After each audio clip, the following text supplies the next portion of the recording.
জুলাই জাতীয় সনদে স্বাক্ষর করেছে ডক্টর কামাল হোসেনের নেতৃত্বাধীন গণফোরাম। এতে স্বাক্ষরকারী দলের সংখ্যা বেড়ে হলো 25।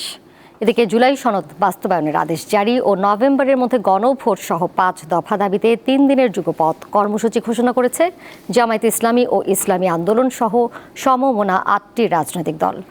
নেতারা বলছেন, গণভোট ও পিআর পদ্ধতিতে নির্বাচনের সাথে জুলাই সনদ স্বাক্ষরের কোনো সম্পর্ক নেই। গত 17 অক্টোবর শুক্রবার জুলাই জাতীয় সনদ অনুষ্ঠানে উপস্থিত ছিলেন গণফোরামের নেতৃবৃন্দ। তবে সেই সনদে স্বাক্ষর করেনি ডক্টর কামাল হোসেনের নেতৃত্বাধীন এই দলটি।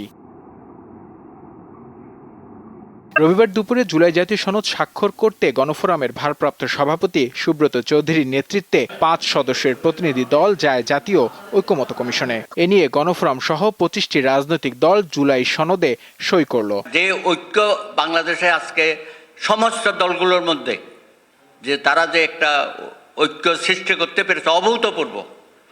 গত 54 বছরে যেটা আমরা পারি নাই, সেটা ঐকমত্য কমিশনের মধ্য দিয়ে বর্তমান সরকার সেটা করেছে।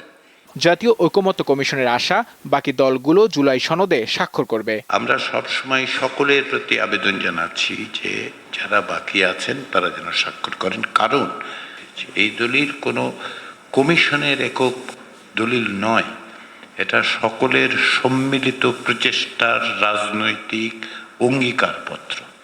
এদিকে জুলাই জাতীয় সনদ বাস্তবায়ন আদেশ জারি এবং আগামী নভেম্বরের মধ্যে গণভোট সহ 5 দফা দাবিতে 3 দিনের কর্মসূচি ঘোষণা করেছে জামায়াতে ইসলামী ও ইসলামী আন্দোলন সহ 8টি সমমনা রাজনৈতিক দল।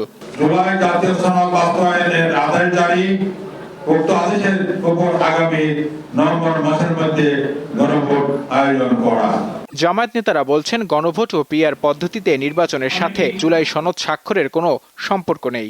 জুলাই সনদে স্বাক্ষর করেছি, এটা জুলাই চার্টারের যে সমস্ত সংস্কারমূলক প্রস্তাবে আমরা সবাই একমত হয়েছি, স্বাক্ষরের মধ্য দিয়ে সেই সংস্কার প্রস্তাবের ব্যাপারে আমাদের একমত প্রকাশ করেছি। কিন্তু এখন কাজ বাকি হলো এগুলোকে একটা জুলাই সনদ বাস্তবায়ন আদেশ জারি করতে হবে, আর এটাকে আইনি ভিত্তিতে একটা গণভোট করতে হবে, তারপর জাতীয় নির্বাচন। 28 অক্টোবরের মধ্যে দাবি না মানলে বৃহত্তর আন্দোলনের হুঁশিয়ারি দেন সমমনা রাজনৈতিক দলগুলোর নেতারা। নির্বাচন সুষ্ঠু করার জন্যই আমাদের এই আন্দোলন। নূর আলম, দীপ্ত সংবাদ, ঢাকা।